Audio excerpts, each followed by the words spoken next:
बुढ़ापा आने वाला है, इसलिए मैं समझता हूँ बुढ़ापे में राज करना ठीक नहीं है और अपने ज्येष्ठ पुत्र को राज गद्दी दे करके और अपनी तीनों रानियों के साथ में मैं जंगल में जाऊं, भगवान का भजन करूं। तो वशिष्ठ जी कहने लगे कि वास्तव में आपने जो सोचा है बहुत अच्छा सोचा, क्योंकि ये बुढ़ापा जो है ये ठीक भी नहीं होता। कबीर बाबा ने बुढ़ापे को नरक बताया अपनी काव्य में। उन्होंने लिखा था कि धोखा दई के अरे जवानी तू चली गयो, धोखा दई के जवानी तू चली गयो।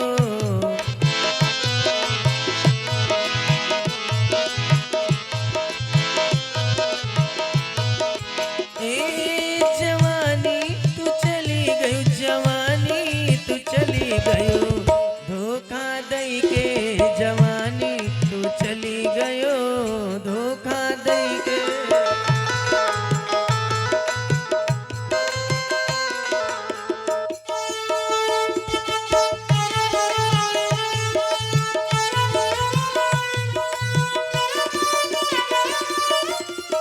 हाँ, और पहला लक्षण क्या है बुढ़ापा का कि बाल पाकेगा आई सफेदी, बाल पाकेगा आई सफेदी, हीलत दांत, हीलत दांत अगवानी तू चली गयो, धोखा दई के जवानी तू चली गयो, धोखा दई के जवानी तू चली गयो।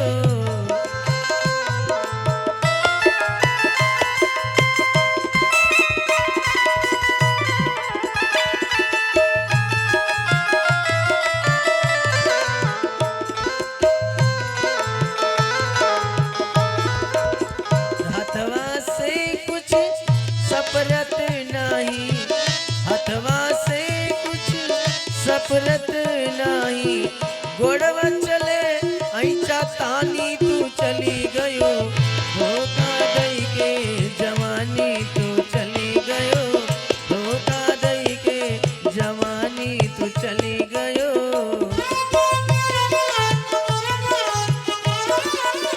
कनवा से सुनी परते नाही, कनवा से सुनी परते नाही, अखियां में पानी निशानी तू चली गयो, धोखा दई के जवानी चली गयो, धोखा दई के जवानी। और कबीर बाबा ने इसका रिजल्ट बताया कि कहत कबीर और सुनो भाई साधो, साधु नहीं साधो, अपने आप को साधना मिला। कहत कबीर सुनो भाई साधो, और यही है नरक, एक नरक बतावा गया है बुढ़ापा का, और यही है नरक निशानी तू चली गयो, धोखा दई के जवानी तू चली गयो, धोखा। तो दशरथ जी ने कहा महाराज मैं बुढ़ापे में राज नहीं करना चाहता हूं। तो ऐसे गुरु जी ने मस्तक रेखा देखा, गुरु ऐसे वैसे नहीं है, ज्योतिषी गुरु है वशिष्ठ जी महाराज। तुरंत मस्तक रेखा देखा महाराज दशरथ का, कहा राजन आपकी मस्तक रेखा बता रही है कि जब तक अयोध्या में अब राम राजा नहीं बनेंगे तब तक तेरे अयोध्या में मंगल नहीं होगा, अमंगल होगा, तालियां बजा दीजिए। ये गुरु, इसलिए मैं कोई मुहूर्त नहीं बता रहा हूं कि किस दिन तुम्हें राम को राजा बनाना है। अगर हो सके तो जितना जल्दी हो सके जाओ राम का राज तिलक कर दो। ये गुरु है। और तुरंत महाराज वापस हुए दशरथ जी, और जैसे पहुंचे तैसे मंत्री को आदेश दे दिया कि पूरी अयोध्या सजाई जाए और जगह जगह पे कलश रखे जाएं, हर चौराहे पर ध्वज पताक लगाया जाए, और पूरी अयोध्या में बता दो कि कल राम को मैं राजा बना रहा हूं। तैयारियां होने लगी, नगाड़ा बजने लगा, और ये नगाड़े की आवाज जैसे देवलोक में पहुंची तैसे देवता सब भयभीत हो गए कि ये राम अयोध्या में राजा बनने गए हैं, और अगर अयोध्या में राम राजा बन गए तो जिस कार्य के लिए हम लोगों ने राम जी को भेजा है अयोध्या में, वो तो नहीं हो पाएगा। अरे रावण का वध ही नहीं होगा, कुंभकर्ण मारा ही नहीं जाएगा। तो सब पहुंचे और सरस्वती जी से निवेदन किया कि काम बनाती आप हो, काम बिगाड़ती आप हो। दोनों काम कौन करती हैं? सरस्वती। ये सरस्वती बाणी है, यही बाणी से लड्डू भी मिलता है और यही बाणी से चौराहे पर जूता भी मिलता है। काम बनाती भी हो और काम बिगाड़ती भी हो। सब सरस्वती के पास पहुंचे देवता, मैया अगर तुम चाहो तो काम बिगड़ जाए, बना हुआ काम बिगाड़ दो। और सरस्वती चली अयोध्या। अयोध्या आई तो चारों तरफ देख रही है कि किसके मूड को मैं डिस्टर्ब करूं और ये बनता काम बिगड़ जाए। सबसे पहले महाराज दशरथ जी मिले, लेकिन सरस्वती की हिम्मत नहीं पड़ी कि दशरथ जी का मूड डिस्टर्ब करे, क्योंकि वेद मूर्ति हैं दशरथ जी स्वयं। फिर विचार किया तीनों रानियों में से किसी को डिस्टर्ब कर दूं। तीनों रानियों में किसी पर हिम्मत नहीं पड़ा। अब घूम रही थी तो पूरी अयोध्या में एक विदेशी महिला मिल गई और उसी को डिस्टर्ब कर दिया। वो विदेशी कौन है? मंथरा, एक कैकेयी की दासी है जो कैके नरेश के यहाँ से आई थी। और जैसे एक विदेशी मिली तैसे सरस्वती आके मंथरा के सर पे बैठ गई। अच्छा, वैसे ही यथा नामे तथा गुणे, उसका नाम ही था मंथरा। मन मानी मन और थड़ा माने बदलने वाली, जो मन को बातों बात से बदल दे उसी का नाम है मंथरा। त्रेता में सिर्फ एक मंथरा थे, लेकिन यह कलयुग माँ एक गांव में 5 मंथरा मिले। हम कहो कसम खाए कहती, एक एक गांव में 5-5 मंथरा। जब तक दूसरे घरे झगड़ा नहीं करवा देती तब तक अपने घर में चाय नहीं पीती। तो त्रेता मंथरा के सर पे, अब देखो मंथरा माला गुथ रही थी राम जी को पहनाने के लिए, अब कहा सरस्वती ने इसको डिस्टर्ब किया दिमाग, तैसे बोल पड़ी लोगों से कि भैया ये नगाड़ा क्यों बज रहा है अयोध्या में, ये अयोध्या सजाई क्यों जा रही है? अरे पूछती मंथरा है सबसे, क्यों नगर सजाई जाती है।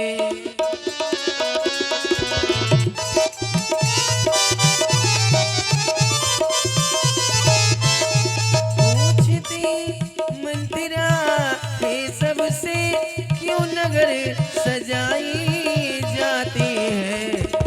और बाजा बजते नाना ध्वनि में किस लिए बजाई जाती है।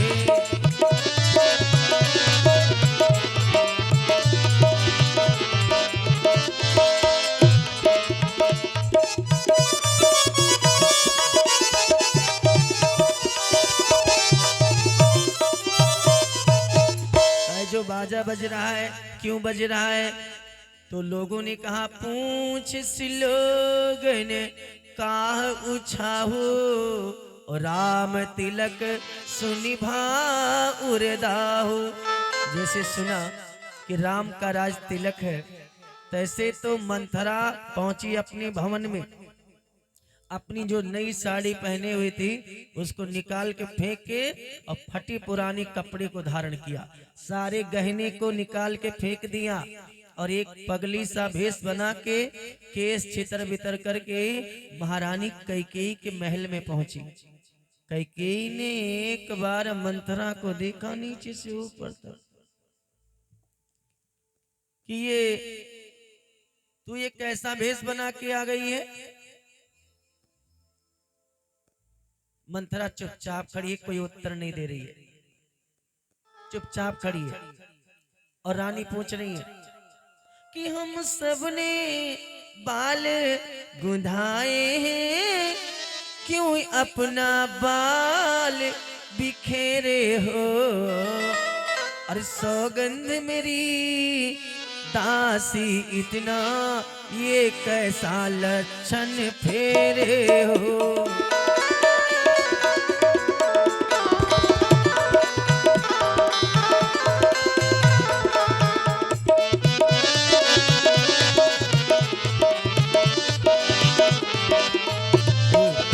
हमें लगता है कि तुम्हारा कहीं झगड़ा हो गया है और किसी से नहीं हुआ होगा, लक्ष्मण से जरूर हुआ होगा। लक्ष्मण से तू झगड़ा करके आई है क्या? कहीं झगड़ के आई हो? अरे भूखी हो अथवा प्यासी हो? और सौगंध मेरी तू बता जल्दी, क्यों दासी आज उदासी हो?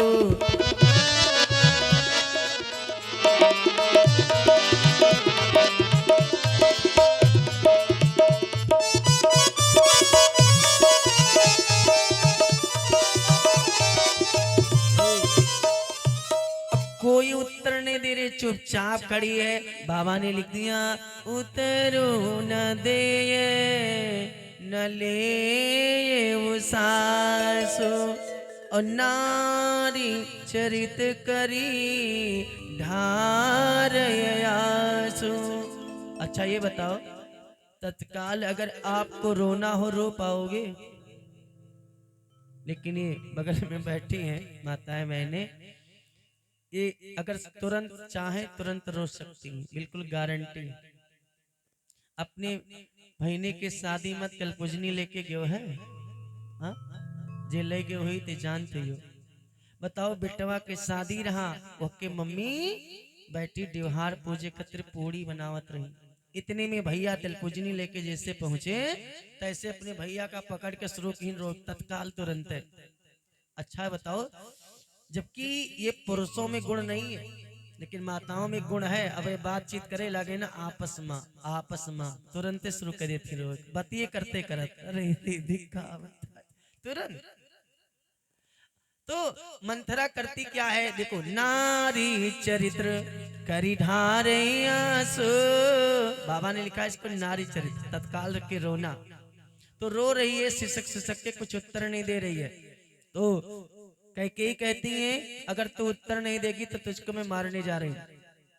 तो दासी कहती है रानी आप को प्रसन्नता है? कहा क्यों नहीं, कल मेरे राम राजा बनेंगे, मैं क्यों नहीं प्रसन्न हूं? कहती है ये तुम्हारे राम है?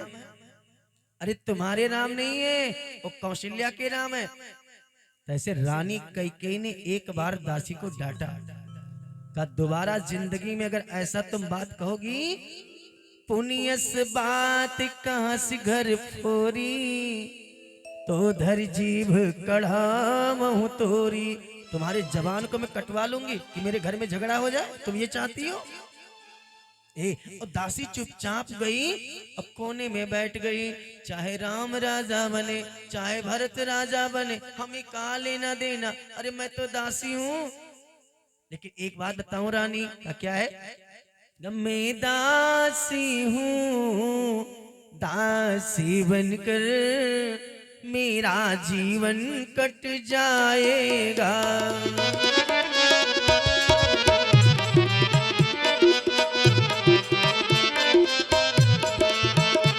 मैं दासी हूं, दासी बनकर मेरा जीवन कट जाएगा। पर याद उस दिन आएगी जब नैनों में आंसू आएगा।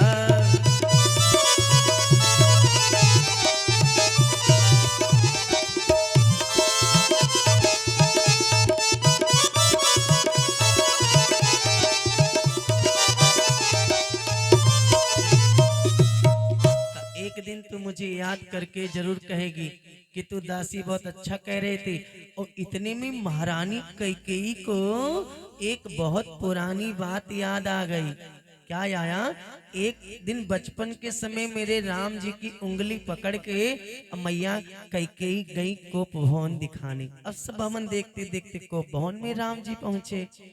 तो राम जी ने माँ से पूछा मैया एक ऐसन भवन है जहाँ पे कोई खाने पीने की वस्तु नहीं है और मुझे प्यास लगा है, कुछ भूख लगी है। तो कैकेयी हंसने लगी, कहा बेटा ये कोप भवन है।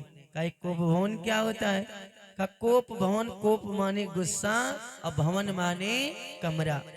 अच्छा आप सब अपने घर में गुस्से में जब तक हो तब तक जान लियो कि हमसे कोप भवन मान। हाँ तोरे घर ही कोप भवन तैयार। जब तक तुम गुस्से में रहो तब तक आप ई ना समझो कि हम अपने घर मान, तब तक ये समझे रहा हूं कोप भवन मान। राजा रानी उसे मनाने आते हैं और जो वो कहता है उसको मानना पड़ता है। तो राम जी कोप भवन में बैठ गए। कहा मैया ये तू समझ ले कि मैं तुमसे नाराज हो गया हूं और तू मुझे मनाने आई है। अच्छा जो मैं मांगूंगा आप मुझे दे सकती हो? कैकेयी ने कहा तो मांगो, जो मांगोगे दे दूंगी। कहा मैया एक बात याद रखना, रघुकुल रीति सदा चली आई, प्राण जाए पर वचन न जाए। आपने वचन दिया है कि जो मैं मांगूंगा आप देने को तैयार हैं, तो मैं मांगने जा रहा हूं। का मांगिए? का जिस समय हमें राजगद्दी हो बनवास मांगना तू मैया, 14 बरसों के लिए मुझे बनवास भेजना तू मैया। 14 बरस के लिए मुझको वन को भेज देना। कैकेयी रोने लगी, अरे राम तूने ये क्या मांग लिया, मैं तुझे वन को नहीं भेज सकती। तो राम जी ने कहा माँ एक बात बताऊं, रघुकुल रीत सदा चली आई और प्राण जाए पर वचन न जाए। कैकेयी ने कहा प्राण तो जाएगा, इस वचन को निभाने के लिए चाहे तेरे पिता का प्राण जाए चाहे मेरा जाए, लेकिन दोनों में से अब एक ही हम रहेंगे इस वचन के लिए। राम जी ने कहा कुछ भी हो माँ, लेकिन तुम्हें मांगना पड़ेगा। आज ये बात कैकेयी को याद आया तो मंथरा के स्वर में स्वर मिला दिया, दासी तू मेरे मायके की है ना, और मायके से तू आई बड़ी प्रिय है। मायके के धन जो होता है बड़ा प्यारा होता है, बिल्कुल सच है। ससुर जी एक भैंस लेके आए हैं 80,000 रुपया के, और बहुरिया अपने काजर लगवाई भतीजे के मुंडन में गैया पाई से। वो गैया पता नहीं है कि कितना लात दे के तब एक गिलास दूध देती। अच्छा उधर 80,000 रुपए भैंस है, वही बगल में गैया भी बंधी है, और बहू दोपहर का समय है, सास ससुर घर में नहीं है, अब बहू के हाथ में कटोरा है, कटोरा में आटा है। अब आप लोग ईमानदारी से बताओ कि वो आटा भैंस के पास जाएगा कि गैया के पास जाएगा? गैया के पास, क्योंकि मायके का धन बड़ा प्यारा होता है। कैकेयी आज मंत्रा से कहती है कि दासी तू बता मेरा काम बने कैसे। तो मंथरा एक कथा सुनाती है, और जिस दिन नौकर अपने मालिक को कथा सुनाना चालू करे, जिस दिन ड्राइवर अपने मालिक को कथा सुनाना चालू करे, जिस दिन बहू अपने सास को कथा सुनाना चालू करे, जिस दिन एक वादक अपने महाराज का अपने अनुसार ढालक चालू करे, उस दिन निश्चित है कि कुछ गड़बड़ होगा। तालियां बजा दीजिए। वो निश्चित है कि कुछ गलत होगा, निश्चित है। आज एक दासी एक रानी को कथा सुना रही है। कदासी रानी एक थी कद्रू और बिनता, ये दोनों सौतन थी, ये महर्षि कश्यप की पत्नी थी। एक दिन की बात है, कद्रू के 4 पुत्र हुए, शेष नाग, वासुकी नाग, तक्षक नाग, कालिया नाग। और बिनिता के 2 पुत्र हुए, एक के नाम पड़ा गरुण, एक का नाम पड़ा अरुण। तो गरुण जी भगवान विष्णु के वाहन बन गए, और अरुण जी भगवान सूर्य के रथ के ड्राइवर बन गए। दोनों ट्रांसपोर्ट विभाग ले लिए दोनों भाइयों ने। एक दिन ये कद्रू बिनिता दोनों सौतन बैठी थी, तो कद्रू ने बिनिता से कहा कि वो देखो सूर्य भगवान के जो घोड़े हैं रथ में, उनकी पूंछ जो है वो काले रंग की। तो बिनिता ने कहा काले रंग की नहीं, सफेद रंग की है, क्योंकि सातों घोड़ा सफेद रंग की। अच्छा सफेद थी भी, तो कहा आज ये रथ दूर चला गया है ना, और कल कल जिस दिन ये पास में रहेगा सूर्य का रथ, मैं आपको दिखा दूंगी कि ये देख लो सामने पूंछ काली है। तो कहा अगर काली होगी तो हम तुम्हारी दासी बन जाएंगे, और अगर सफेद है तो तुम मेरी दासी बन जाओगी। कहा ठीक है, शर्त लगा दिया। और शाम के समय कद्रू ने अपने सर्पों से कहा बेटा तुम सब चले जाओ और घोड़े के पूंछ में लिपट जाओ, क्योंकि पूंछ सफेद है, और अगर सफेद देख लिया तो तेरी सौतेली अम्मा का हमें नौकरानी बनना पड़ेगा। अगर काली मैंने दिखा दिया यहाँ से तो वो मेरी नौकरानी बन जाएगी। और सर्प गए, सब पूंछ में लिपट गए, और इधर धोखे से बिनता को दिखाया कि पूंछ काली है, और बिनता उसी दिन से कद्रू की दासी बन गई। एक दिन गरुण भगवान ने जाकर के अपनी सौतेली अम्मा कद्रू से निवेदन किया कि मुझे मेरी माँ को दासी से मुक्त करो। तो इन्होंने कहा कि जाओ, अमृत का कलश इंद्र के गले में रखा है, और वो कलश निकाल के लाओ, मेरे सर्पों को पिला दो, हम तुम्हारी माँ को मुक्त कर देंगे। अब गरुण जी गए और इंद्र के मुख से निकाला, युद्ध किया, और मुख से अमृत का कलश निकाला, और जैसे लाके कुसा के पत्ते पे रखा, तैसे इंद्र इधर बाज पक्षी बन के पहुंचे और अमृत का कलश लेके भाग गए। इधर मुक्त भी हो गई दासी से, और उधर अमृत चाटने से सर्प बच गए, और सर्पों ने अपनी जीभ निकाल के कुसा के पत्ती को चाटना चालू किया। बस इनकी जो जीभ थी वो डबल डबल हो गई, क्योंकि कुश जो होता है ये बड़ा तीक्ष्ण होता है, फाड़ दिया जीभ को, डबल डबल जीभ हो गया तब से सर्पों का।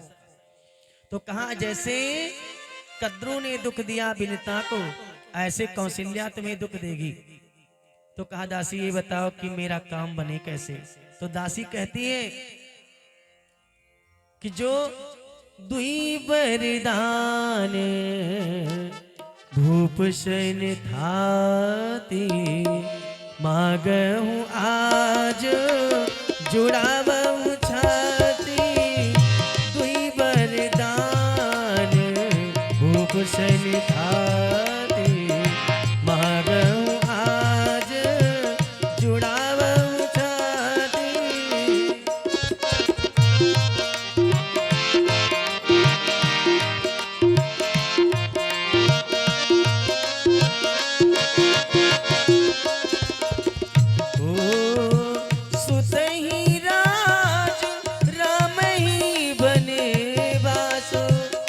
पुत्र के लिए राजगद्दी और राम के लिए बनवास।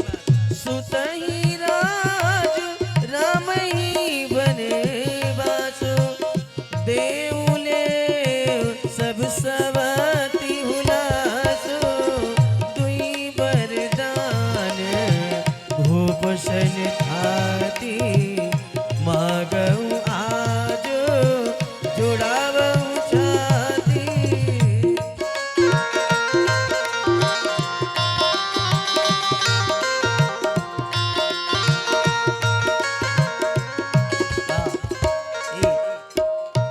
पहला भरत के लिए राजगद्दी, दूसरा राम के लिए वनवास। तो कहा तो मैं जा रही हूँ, कहा ऐसे नहीं मिलेगा, क्योंकि मांगने से पहले आदमी को भिखारी बनना पड़ता है। इसमें कितने भिखारी बैठे हाथ उठाइएगा। अच्छा बाकी सब भोजन करते समय रोटी मांगते हो आप लोग कि नहीं मांगते हो? जो दूसरे से मांगे वही भिखारी भाई, जो मांगे वही भिखारी। भिखारी सारी दुनिया, दाता एक राम, राम ही नहीं भिखारी, बाकी सब भिखारी। तो का भिखारी बनना पड़ेगा का? अच्छा का भिखारी बनने से भिखारी का वस्त्र भी होना चाहिए। अब एक आदमी कोट पैंट चश्मा लगा के और कटोरा लेके चौराहे पर भीख मांगे, कोई भीख देगा? नहीं देगा। भीख मांगने के लिए पहले उसको अपना वस्त्र चेंज करना पड़ेगा। तो कहा जो साड़ी मैं पहन के आई हूं फटी पुरानी, इसको तुम पहन लो। और सारे गहने जेवर निकाल के हमको दे दो। जो दासी थी वो रानी हो गई, जो रानी थी वो दासी हो गई। तालियां बजा दो। और चली आज कोप भवन। चलते चलते आज शिक्षा दिया है दासी ने रानी को कि मांगना है लेकिन चतुराई से मांगना, कि मांगना खूब चतुराई से, जो मांग सफलता पा जाए।